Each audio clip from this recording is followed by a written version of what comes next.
Welcome to Mirror Domains Movie News for February 7th, 2022. Guys, we got a lot of news to talk about today, but let's begin the show by talking about Obi-Wan. The Obi-Wan series is set to debut in May. In May? Well, what's all this about? Let's just take a look. Over the weekend, guys, Obi-Wan Kenobi series release date may have accidentally been leaked by a Disney executive. Okay, well, what's going on here? Now, I saw this on Saturday and I was like, should I do a short? Should I? We'll just leave it till today to talk about it, just to see if there's any more substantial evidence that comes out to corroborate this claim. But the release date has been leaked by an executive, Brandon Sangiovanni, referenced the potential release date in a tweet that read, "Our very own Obi-Wan will be saying hello there on Disney Plus, May 2022. But then it got deleted. So everybody was kind of like saying, well, you know what? That confirms it. That confirms that Obi-Wan is coming out in May because this executive put the information out there, then he deleted it because he's trying to hide it. They just don't want it leaked just now. Well, what's going on here? Why? Why is that the case? Well, if you go on to read on a little bit more, after publications began to pick it up, the tweet was deleted. And so the fans then speculated that it's going to be an Obi-Wan comic that comes out in May. A comic book, guys. What do you think? A comic book of Obi-Wan. Do you think that will do fans justice who are clamoring for that Obi-Wan franchise? I'm just kind of like, guys, the comic, that doesn't make a whole lot of sense. What else is in this story here? Okay, so Hollywood Reporter weighed in to say that the rumors are indeed true that Obi-Wan will debut in May. Now, guys, why in May? Because the Book of Boba Fett wraps up next week, this February 9th. It's going to end, and then the Super Bowl comes out. Now, I think that, I think for the most part that, yes, we're going to get a Kenobi trailer during the Super Bowl. And it makes sense. I was hoping for an April release. I was really hoping for an April release. But a May release date makes a little bit more sense because May the 4th be with you, Star Wars Day. If that came out then, okay, the timing's there. But guys, they go on to say things like, well, the Hollywood Reporter weighed in and said that this is indeed true. I went to Hollywood Reporter's page to try to find anything that we could about Obi-Wan. So I was like, well, I'm trying to do my research, but Obi-Wan Kenobi will find hero on the run from Jedi hunters. Okay. And I'm looking at their page and they have stuff dated back 2 years ago, guys, that are about this Obi-Wan Kenobi story. And I just couldn't find anything, but it does make sense. Guys, Obi-Wan series release date, May, it may come out in May. What do you guys think? What are you hoping for? Let me know in the comments below and we'll talk about it. Guys, you're watching Mirror Domains Movie News. It's a live show, weekly, Monday to Friday, 12 p.m. Eastern. And we go over a number of topics here. We talk about these things today. Obi-Wan coming in May, weekend box office report, Death on the Nile, early buzz. The Razzie Awards have come out and they've just totally taken Bruce Willis to the cleaners. Fight Club ending has returned. What's all that about? Well, it was changed for an international release. Lethal Weapon 5 is in the works. Awkwafina has a faux pas.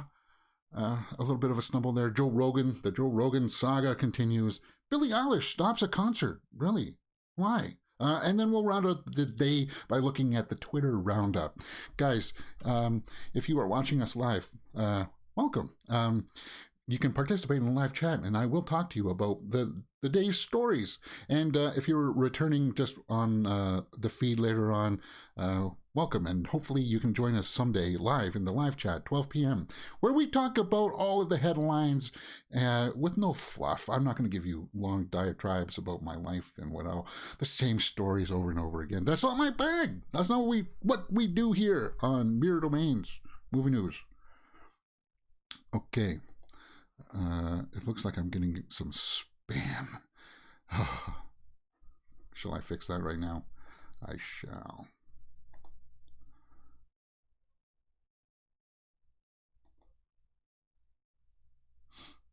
Okay. I don't know why I'm getting lag today. Oh, because I got deadlines articles up. Okay.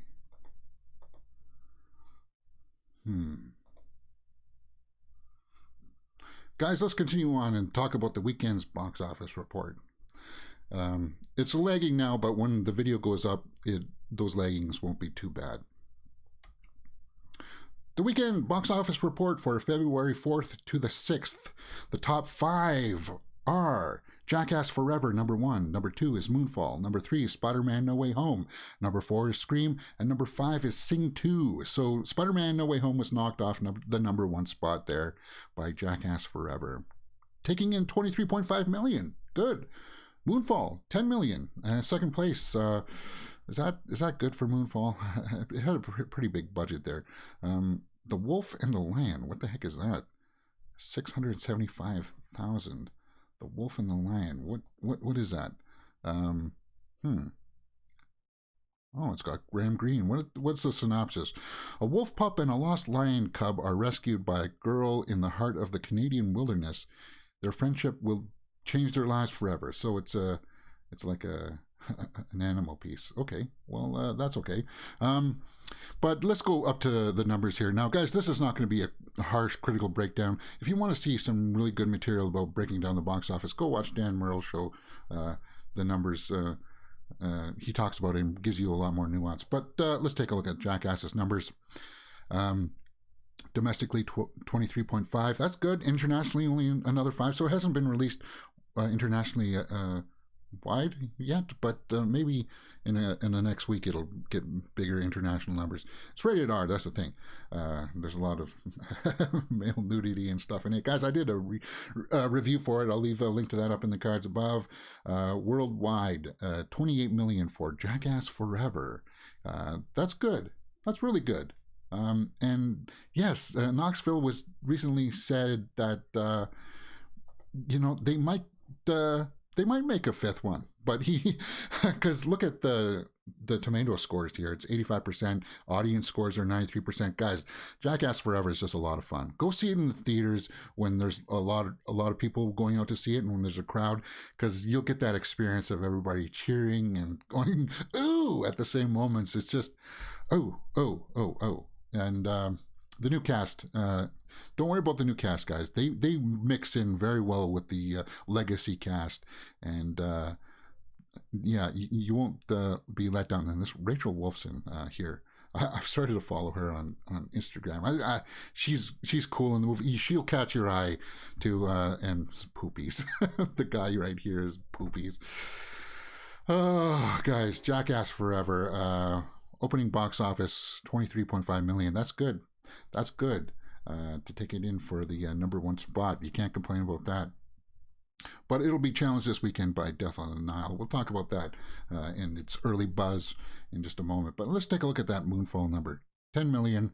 No international numbers. As we know, Moonfall is not going to be opening up in Canada. They pulled it off the schedule. So where else is it going to get pulled from? I guess it's got a lot of bad reviews, and this is bad word of mouth. I want to talk about Scream here, crossing 120 million worldwide, 68.9 million domestically. As we know from Friday's show, guys, that Scream 6 has been announced, and this 120 million has a lot to do with it. So I'm kind of like, that's cool. That's really, really cool. I like that a lot. But those are the numbers for the weekend, this weekend's box office. So let me know what you thought about those in the comments below. Were there any surprises? Spider-Man has hung in there for number 3. It's like a million away from topping Avatar's domestic record. Avatar's full domestic run, not its domestic opening weekend. It's complicated, but you know what? Spider-Man's still going up there, and it's going to do well. But that's the way the numbers have been, guys. Let me know what you thought about that in the comments below, and we'll talk about it.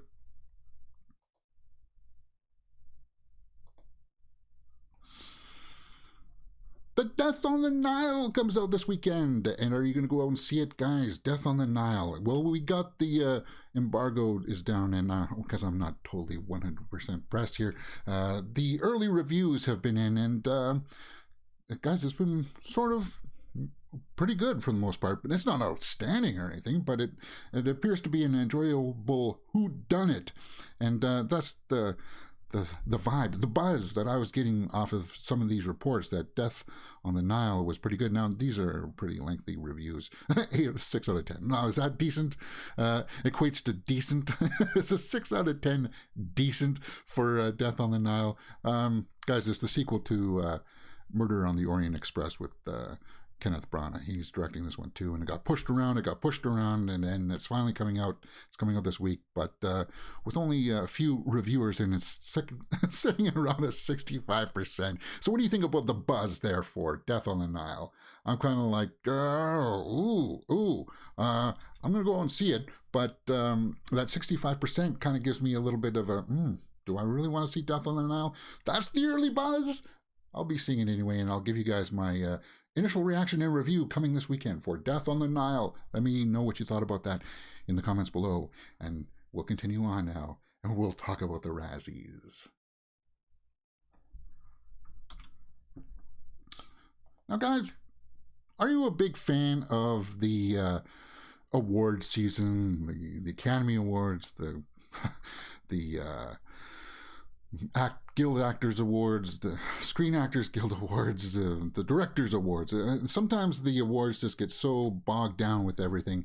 It's just kind of like, ugh. Well, to break that up a little bit, I'd like to look at the Razzies occasionally, because it's just kind of, well, what's the worst? What's the worst of the worst? Now, I'm going to use a Twitter page here because it shows us a little bit of the pictures and stuff. And the Razzies have come out this year. They've come out and said that Bruce Willis deserves his own category because he's just giving us dialed-in performance after another. The Razzies give him his own category. And if you've bothered to watch any of those movies, then you'll know that he doesn't like.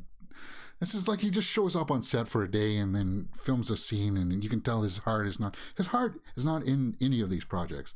And this face right here is it's like the script says, what? Okay, I'll say that. Oh, can I have my $1 million now? Okay, I'm going home. So they're getting on him. Will this have any effect on his career? Probably not. He doesn't even need to work if he's got enough. But what are some of the other categories and nominations? Worst Supporting Actor: Ben Affleck, The Last Duel; Nick Cannon, The Misfits; Mel Gibson, Dangerous; Gareth Keegan, Diana the Musical. Yeah. Jared Leto, House of Gucci. Now, people were thinking that he was going to get nominated for an Oscar. That the Oscar nominations come out tomorrow. We'll see for that. Join us tomorrow for the Oscar nominations, guys. And they're saying that now he's one of the worst performers, and it has to do a lot with his accent that he was trying to use, and he tried to use this Italian accent, and I guess it didn't go over so well. If you watch the movie, then you know what I'm talking about here. But his justification for it was, an accent is just a series of mistakes. You learn how to say a word and maybe you don't say it correctly. Whatever, what that means, but it's just a series of habits. It's the way that your mouth makes shapes. Guys, it is kind of a travesty when you think about it, because when you look at him there in the costume, why couldn't you just hire a guy that looks like him? Like that. Why do you have to put the makeup on Jared Leto? It's because of the clout. It's the clout, and maybe he'll win for worst actor. Let's just continue on with worst supporting actress: Amy Adams, Dear Evan Hansen, really? Sophie Cookson, Infinite; Erin Davey, Diana the Musical; Judy Kay, Diana the Musical; Taryn Manning. So a lot of Diana the Musical, yeah. It just seemed like in poor taste to have a musical about her. If you're not from the Commonwealth, then you may not understand that. Amy Adams, worst actress. Amy Adams in The Woman in the Window. Yeah, that's a possibility. That movie was awful. It's on Netflix right now. Don't waste your time with it. Jenna Del Wall, Diana the Musical. Megan Fox, Midnight in the Switchgrass, which is another Bruce Willis movie. It's on Netflix right now. Megan Fox plays like this FBI agent that's totally miscast. I don't know what they were doing. Taryn Manning, Karen, Ruby Rose, Vanquish. You know, I want Megan Fox to do well. I wanted her to push herself as an actress, but an FBI agent, that's kind of... Razzie for Worst Actor, Scott Eastman, Dangerous. Roe Hart Ramp for Diana the Musical. LeBron James, Space Jam, A New Legacy. And I think that's going to win. LeBron James for Worst Actor. Yeah, right there. Ben Platt, dear Evan Hansen. Guys, okay, I understand he's like 27 years old trying to play like a high school student. I get that. But that's not a reason alone to say that he was the worst. Not even close. Mark Wahlberg in Infinite. Did you watch Infinite? But I think LeBron James is going to win that Razzie. Worst Picture, Diana the Musical. Okay, Infinite, Karen, Space Jam, A New Legacy, The Woman in the Window. Guys, I don't know if those are the absolute worst pictures. If you're talking about Netflix series, Thunder Force has got to be up there. I would say Snake Eyes. Oh, that was a bad movie. Just a bad movie. Oh, there's Zendaya. Whew. Okay, so those are just some of the topics, guys, for the Razzies. I'm not going to cover them all because it's a tragedy. It's a farce. That's what it is. And the Bruce Willis getting his own category, that's got to hurt. That's got to go and make you go, oh, what am I doing with my life? But what do you think about some of those Razzie nominations? Let me know in the comments below and we will talk about it. Okay, guys, let's continue on and talk about Fight Club and this international ending that just got corrected. Fight Club was going through a little bit of a weird transition. Fight Club had its ending altered in China and people were just like, what's going on? So what happened here is that the original ending has been restored, so that's good. But what happened here? We reported this like a week ago or so, and basically they changed the ending so that, you know, when they're looking at the buildings blowing up, they turn to look at the buildings, and then this little blurb comes up, and it ends there, and it says something about the ending has been changed, and the cops have found Tyler Durden and all that stuff. Maybe I got that quote right here.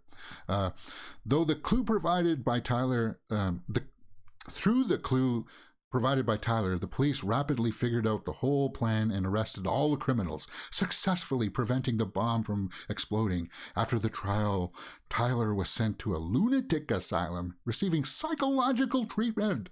He was discharged from the hospital in 2012. Now, guys, that's what the original, or that's what the altered ending was. But I was just kind of like, what are you doing, guys? I know what you're trying to make the cops look like they were the best good guys, but that's not that totally undermines the rest of the movie. You know, I will say that I still like Fight Club, guys. It's still a great movie, even though it's very juvenile. The older you get, you'll see how juvenile it is. But it's got great performances, and I'm glad that they restored that original ending. I just felt like it was totally unnecessary. It itself became a farce. The ending there. I had another story pulled up here. What do you think about that Fight Club story? This just is a little bit of fun. Just a little bit of fun. Do you like Bigfoot? I do like Bigfoot, and I do like movies about Bigfoot. There's a new horror coming out on VOD. Well, it's a documentary about Bigfoot. Another one of those hunting Bigfoot. And it's just a bunch of anecdotes of people going out in the woods. And I thought the poster looked cool, at least. And it caught my eye. So I was kind of like, well, you know what? A Bigfoot movie coming out? It's a documentary. Did he really see it, or was it just in his head? Guys, I'm not going to redo this long quote. It's just one of those things that where this he's a squatcher. He goes out in the woods looking for a Bigfoot, and does he find it? Exclusive trailer, cryptid documentary, guys. And this shot I framed because that's actually a fairly impressive shot. That's good. It's haunting. It's eerie. It just gives you the scope of the wilderness and stuff like that. But once you watch the rest of the trailer, it's just this guy sitting in front of a camera and working out in a gym for some reason.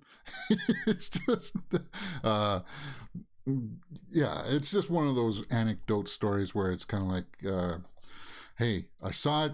I don't have any footage of it, but listen to my claims, and it's gonna be awesome.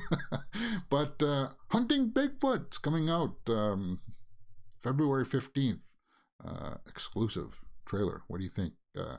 Hey, I like Bigfoot. I like Bigfoot a lot. Okay. Let's talk about Lethal Weapon 5. Lethal Weapon 5 is slated to come out soon, guys, or at least they're going to start production on it, with Mel Gibson directing.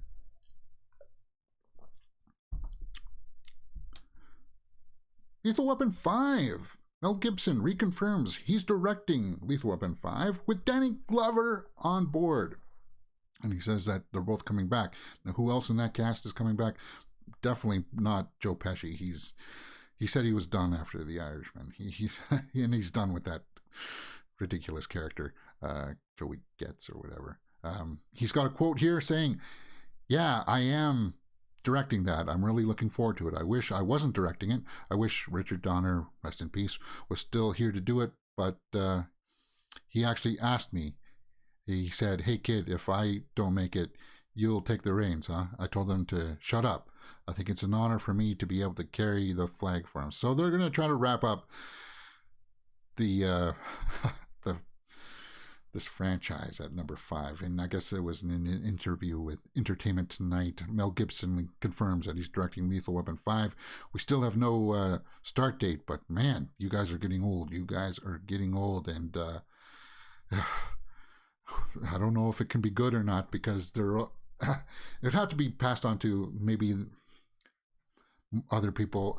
I don't want to see a couple of 70-year-old guys just. I'm conflicted. I still want to see it because these guys did have really good chemistry, and if they have a good story, I wouldn't be opposed. I wouldn't be opposed to it. But what do you think? Lethal Weapon 5? Yes? No? Yes? No? I'm somewhere in the middle. We'll have to wait for a trailer or to see what the heck they're doing with it to get my excitement up for that. All right, guys. So we're going to talk a little bit about some TV and other celebrity news here. And I wasn't originally going to talk about this story, but I guess it helps build up a little bit of a theme here. And it's about Awkwafina. I guess Awkwafina addresses Blaccent and cultural appropriation criticism, because she's a comedian and she did these skits and stuff like that. There's a fine line between offense and pop culture. So she said she never was meant to mock, belittle, or unkind to black people, because I guess she's a rapper too, right? You know what? She's not an ugly person. She's not. She does take a nice picture. And I guess, she uses some slurs, or she used the accent that they call it Blaccent. I wouldn't even call it that, guys. It's just the dialect that people use. It's just saying that somebody from New York sounds different from somebody from California, and then is more attached to a certain certain group of people. So it's kind of like we're dancing on pins and needles here about your use, and are you allowed to use it, but because you're not that color. And if you wanted to go and read her statements, go over to her Twitter page, where she has released a rather lengthy response about this, guys. And I'm not going to read you it all. I just want you to know that it's there, and she feels that perhaps she hasn't mastered her craft to go on and say all these things. But you know what?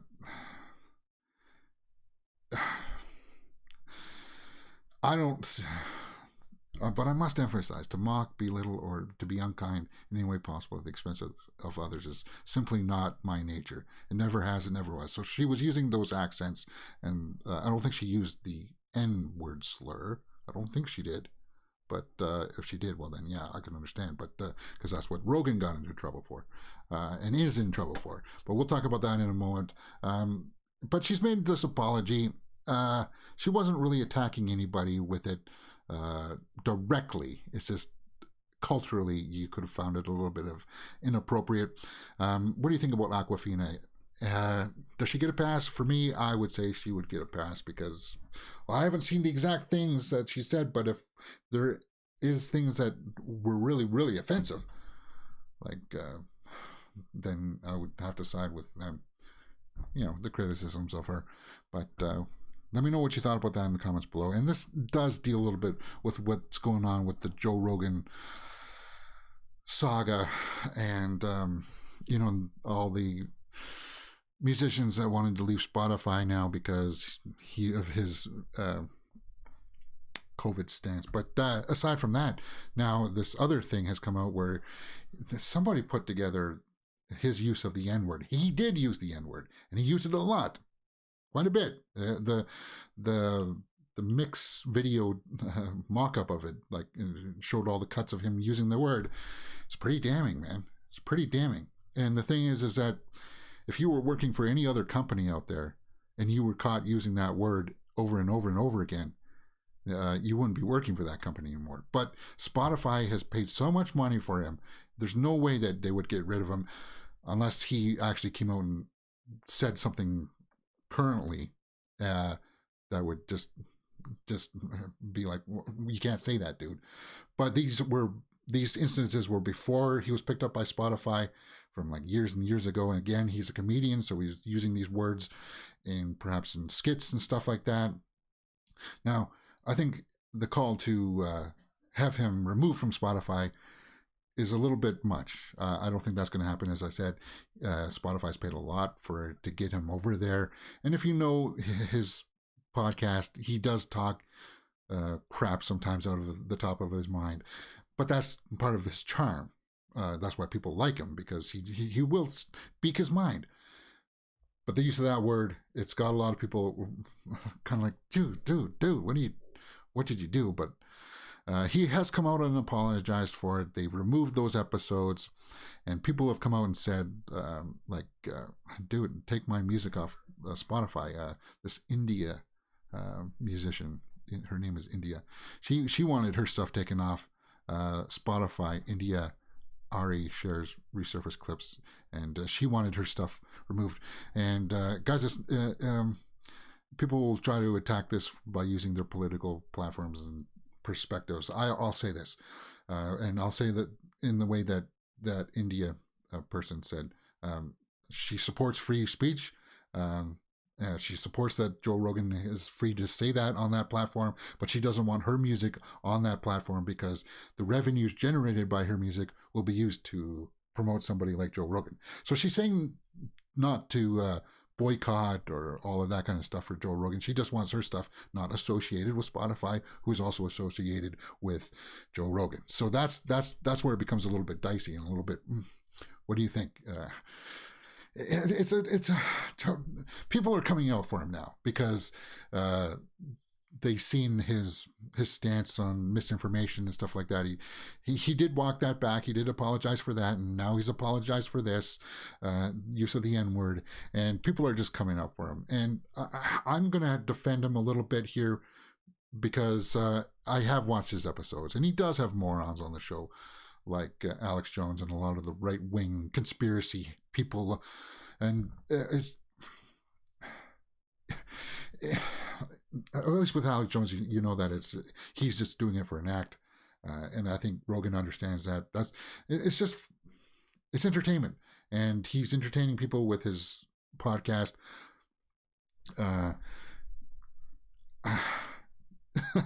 And he's bound to try to start being a little bit more responsible with these kinds of things. So I'm giving him the pass, because if you do listen to him, Joe Rogan does have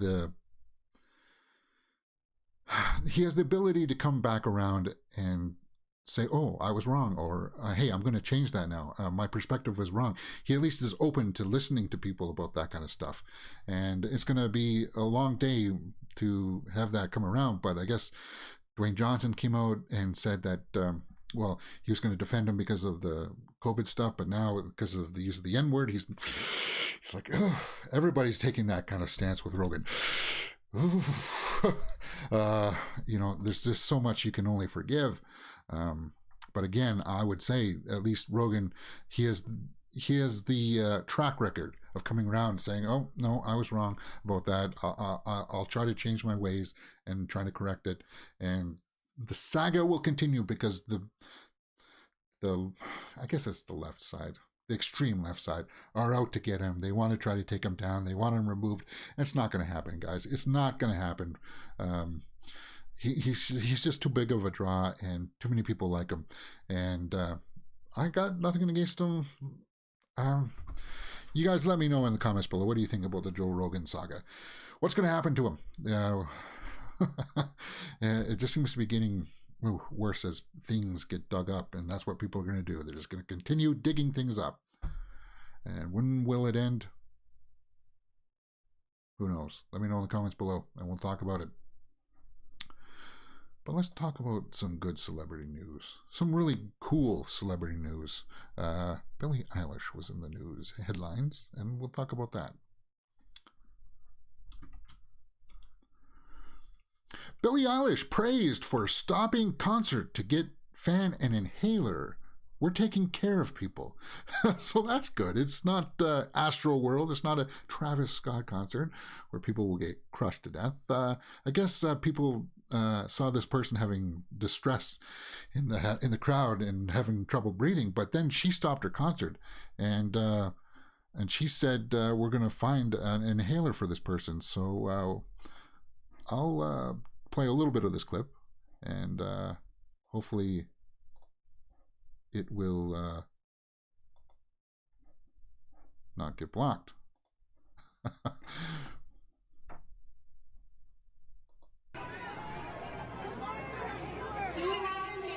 Yeah, so she was out singing. She saw this person in distress, and she went over.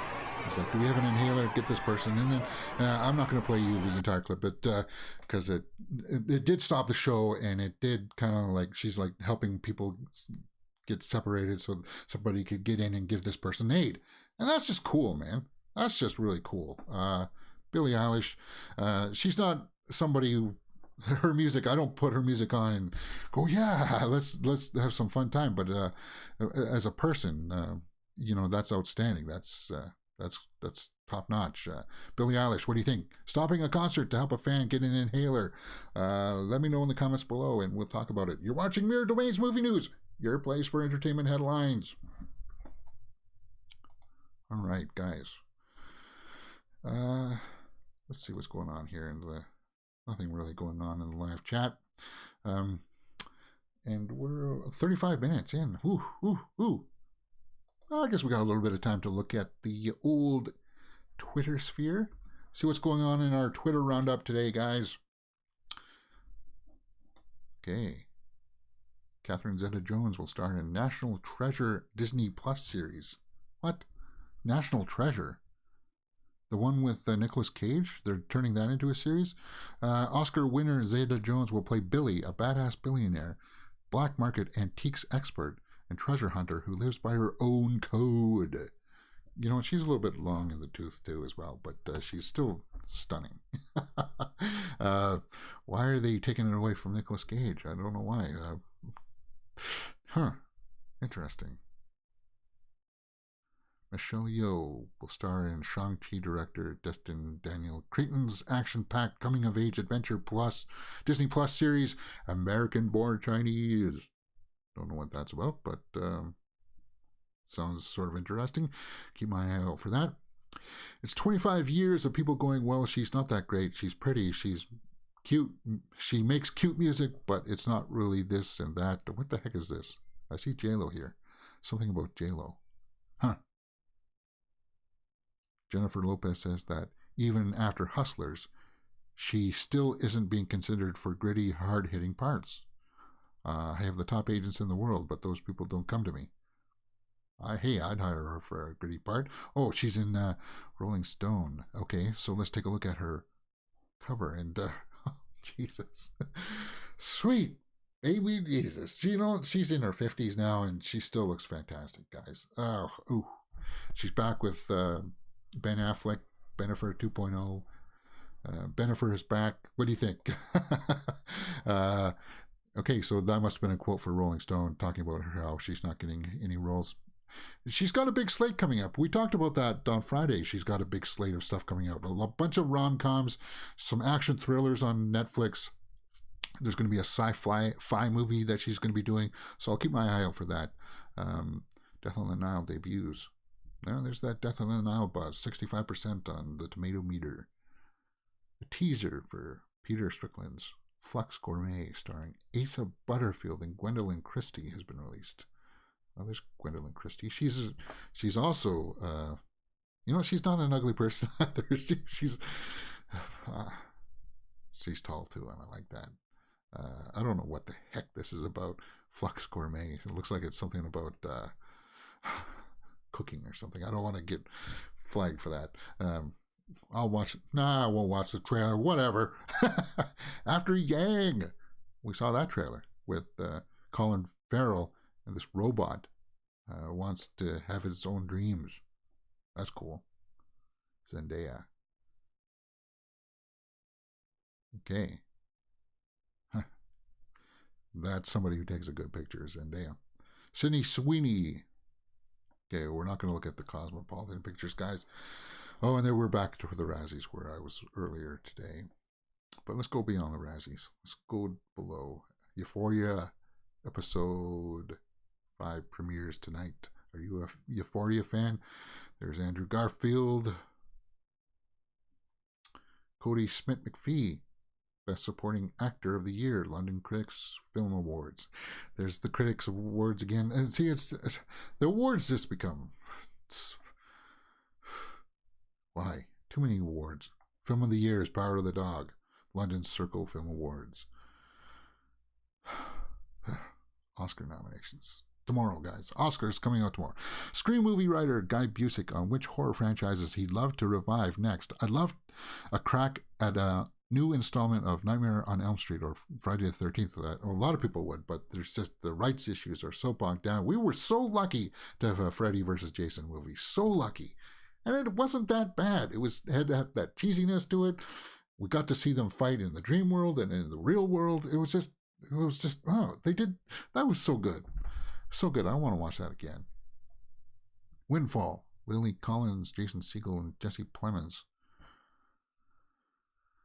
Okay, I think that's the way that it's looking today, guys. If there were anybody in the live chat, we could talk about whatever you wanted to talk about, because you guys will ultimately end up driving the show. And if you miss it here, I'll be doing it again on Facebook at 2 p.m. Guys, pay attention for that. And you'll see that the show gets a little bit more refined as I do it. And I may end up editing the show later and putting it out like 7 p.m., like a primetime show or something like that. It's just thoughts I have. And I also have thoughts of maybe doing a weekly gossip show of like all of the speculation as to what new movies are coming out and what could possibly be. And I think that may draw some people's attention. I'm just trying to put out a net here and get a bit of a feel for more audience members, getting people's interests. I have to plug this page a lot, guys, to get the awareness out there, to get the recognition. So you're going to see a lot of shorts. I'm not going to break up these into little clips and just put out my net, hopefully get some people to come on board and participate in the chat. And once that happens, you guys will drive the show. You guys will drive the show. And we'll talk about what you want to talk about in the movie news headlines for the day. So that's the way it's been. And I hope to see you tomorrow when the Oscar nominations are revealed, and we'll talk all about that. It'll probably be the big topic unless a huge trailer drops, but you never know. You never know. All right, guys. See you tomorrow. You're watching Mirror Domain's Movie News, your place for entertainment headlines.